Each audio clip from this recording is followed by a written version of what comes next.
नमस्कार, मैं इमरान अली। आजकल में आपका स्वागत है। हमारे साथ हैं शेरघाटी के सीनियर लीडर सैयद जसीमुद्दीन साहब। जसीम साहब, आपका बहुत बहुत इस्तकबाल है।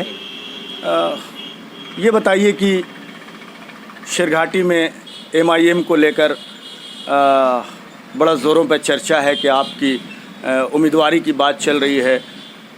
तो अगर क्या आप उम्मीदवार बनाए जा रहे हैं या नहीं बनाए जा रहे हैं, या क्या स्थिति रहेगी अगर आपको MIM टिकट नहीं देती है, तो क्या फ़ैसला लेंगे आप? देखिए, हम निर्दलीय इलेक्शन यहाँ नहीं लड़ेंगे। पार्टी अगर हमको इलेक्शन नहीं लड़ाएगी तो शेरघाटी के जनता के हित में जो होगा और जो मशवरे से बात आएगी, हम उसी मशवरे से और जनता के हित के मुताबिक हम काम करेंगे। क्योंकि आप देखा है कि जब जब लालू प्रसाद यादव यहाँ आए हैं, वो पहली तकरीर हमसे ही उन्होंने वो करवाते थे, जो 12 से 13 मिनट तक की वो तकरीर होती थी। हमको बाय नेम बाय फेस अच्छी तरीके से जानते हैं। नीतीश कुमार जी भी बाय फेस बाय नेम बहुत अच्छी तरीके से वो जानते हैं। लेकिन ऐसा हुआ ये बीच में कि अब ये महसूस हमको लगने लगा कि पार्टी जो है विशेष एक वर्ग को नज़रअंदाज कर रही है। इसलिए हम इस पार्टी में असदुद्दीन ओवैसी साहब की पार्टी में हम चले गए। जसीम साहब, आपके जब गुरुआ विधानसभा में आमस हुआ करता था तो आपकी बड़ी घनिष्ठता थी पूर्व मंत्री मरहूम शकील अहमद ख़ान साहब के साथ, और वो 3-3 पोर्टफोलियो था उनके पास, 3-3 मंत्रालय था। तो उनके ताल्लुकात आपके साथ कैसे रहे और इस क्षेत्र में आपने क्या कुछ किया? देखिए, शकील अहमद ख़ान से हमारी घनिष्ठता, ये बिल्कुल आप सही कह रहे हैं, बहुत अच्छी थी। वो हमसे मशवरा भी लेते थे और मशवरा ले करके, बातचीत कर करके, मशवरा ले करके वो डिसीज़न भी लेते थे। आपने अभी देखा कि चमचमाती एक बिल्डिंग है जो 60-70 लाख रुपए से वो बनी, जो BCA MCA की जिसमें पढ़ाई होती है। आपने कोर्ट में देखा, मुंशी खाना बना वो, और वहाँ कोर्ट में कई विभाग लाया उन्होंने। इसके अलावे जो अगर शेरघाटी वासियों को एक बड़ी चीज़ जो उन्होंने ये दिया, ग्रिड सब स्टेशन, जो मुश्किल से 5 से 6 घंटा लाइन कुल मिलती थी, अब आपको 24 घंटा लाइन मिलती है। ये शकील अहमद ख़ान साहब का देन था। चलिए, शेरघाटी ज़िला अब तक नहीं बना। इसका मांग लगभग 2 दशक से शकील साहब के ज़माने से हो रहा है। राजद की सरकार थी जब, लालू राबड़ी सरकार थी तब से, 15 साल नीतीश कुमार की सरकार रही। तो ज़िला नहीं बनने का कारण क्या है? दोषी कौन है?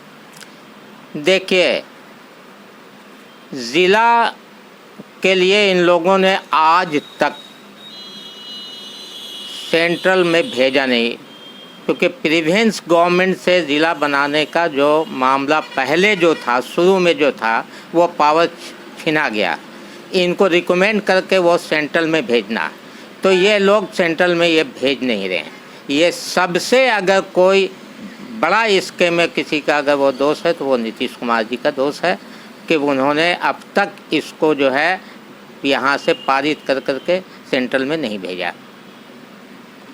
क्या उम्मीदें लगती हैं? शेरघाटी ज़िला कब तक बनेगा? क्या होगा इसका? शेरघाटी ज़िला जब तक ये लोग भेजेंगे नहीं, बनेगा नहीं। अब सरकार बदल दो, शेरघाटी के ज़िला बन जाएगा। अभी रघुवंश बाबू ने कहा कि अब की जो राजनीति है उसमें एक ही परिवार के 5 लोगों के चेहरे होते हैं। अब पोस्टरों से बाबा भीमराव अंबेडकर, जयप्रकाश नारायण, कर्पूरी ठाकुर, ऐसे महापुरुष की तस्वीरें हटती जा रही हैं। ये सभी दल के पोस्टरों में देखा जाता है, किसी विशेष व्यक्ति का चेहरा अब नज़र आता है। अब नई जो नस्लें हैं वो महापुरुषों से के चेहरे से भी वंचित हो रही हैं। क्या कहेंगे आप? देखिए, ऐसा है कि रघुवंश बाबू ने जो भी कहा वो सच कहा, लोहियावादी इन लोग दोनों पार्टी रहे ही नहीं। अब वो कर्पूरी ठाकुर लोहियावादी थे और उन्होंने सच बात जो है सो रख दिया, लेकिन ये चीज़ दोनों पर लागू होती है। सरकार 30 साल जो है, हम बार बार कहते हैं कि सरकार 30 साल बैकवर्ड की चली है और ये अपने आप को लोहियावादी कहते रह गए और लोहियावादी से कर करके लोगों को ये ठगते रहे और सिर्फ हुकूमत बना कर करके ये अपना राज भोग रहे हैं। पहले लोग राजनीति में संघर्ष आंदोलन करके आते थे, बिजली, पानी, सड़क, जन समस्याओं के लिए आंदोलन करते थे। अब रातों रात टिकट लेते हैं और मैदान में आ जाते हैं, उनका कोई संघर्ष का बैकग्राउंड नहीं रहता है। तो क्या कहेंगे अब क्या स्थिति है राजनीति में? अब रुपए का चलन हो गया, 2 करोड़ दीजिए, 3 करोड़ दीजिए, डाक बोल रहे हैं लोग पटना में बैठ के, असेंबल लेकर के आप चले आइए। अब ज़मीनी स्तर पर जो नेता हैं, ज़मीनी स्तर से जो जुड़े हुए हैं, अब उनकी कोई ज़रूरत नहीं है। यही तो मैं बार बार अपने भाषण में भी, अपनी मीटिंग में भी बात कहते हैं। ये अब ऊपर से आते हैं, नीचे से पहले जाते थे, अब नीचे से नहीं जाते हैं, अब ऊपर से आते हैं और उसका सबसे बड़ा कारण है ये रुपया। 2 करोड़ दीजिए, 3 करोड़ दीजिए, आपको सैंपल मिल जाएगा और ये वादा कराया जाता कि जाके फील्ड में कितना करोगे भाई, तो करोड़ 2 करोड़ करोगे। चलिए, शेरघाटी विधानसभा का भविष्य किस रूप में देख रहे हैं? कैसा होगा आने वाला चुनाव?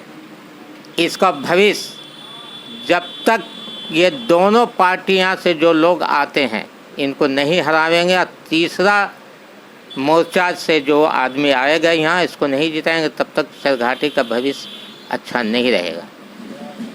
और शेरघाटी का भविष्य, अभी आप जाम का समस्या आप देख रहे हैं, सबसे बड़ा कोई अगर मसला है तो वो जाम की समस्या का मसला है। उससे जिससे बाज़ार का रौनक जो है सो बिल्कुल ख़त्म हो रहा है।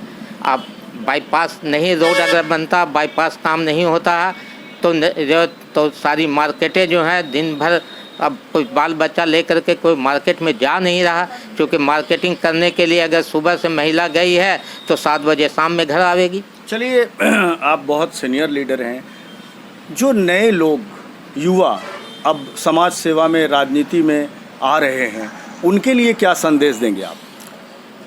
देखिए, उनके लिए सीधा है बात।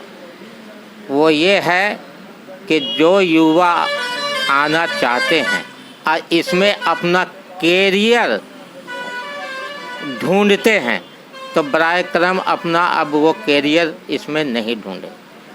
वो इनको उस कैरियर यहाँ कुछ उनको मिलना नहीं, सीधी बात है। और इस सरकार में और ख़ास करके नहीं मिलने की बात है। हाँ, अब वैसे युवा पढ़े लिखे हैं और उनको समाज के लिए कुछ करना है तो वो ज़रूर आवें, उनके लिए स्वागत है और उनको आना चाहिए। नए नस्ल, नई पीढ़ी वाले लोगों को आना चाहिए और इसी तरीके से आना चाहिए जिस तरीके से आदमी खाना खाता है और अपने ज़रूरत के मुताबिक काम करता है, इसी तरीके से राजनीति का भी उसको ज्ञान प्राप्त होना चाहिए। और इसमें ख़ास करके अक़लियतों को हम ख़ास करके इंडोर्स कर रहे हैं कि वो बहुत ज़्यादा पिछड़ गए हैं। वो राजनीति को समझना चाहिए कि कौन दोस्त है, कौन दुश्मन है और कौन तुम्हारे वोट की सिर्फ सियासत कर रहा, इसको अक़लियतों को समझना चाहिए और बिलखुसूस नौजवान लड़कों को समझना चाहिए। चलिए, बहुत बहुत शुक्रिया जसीमुद्दीन साहब, आपने हमसे बात किया, बहुत बहुत शुक्रिया। ये थे हमारे साथ सैयद जसीमुद्दीन साहब, सीनियर लीडर।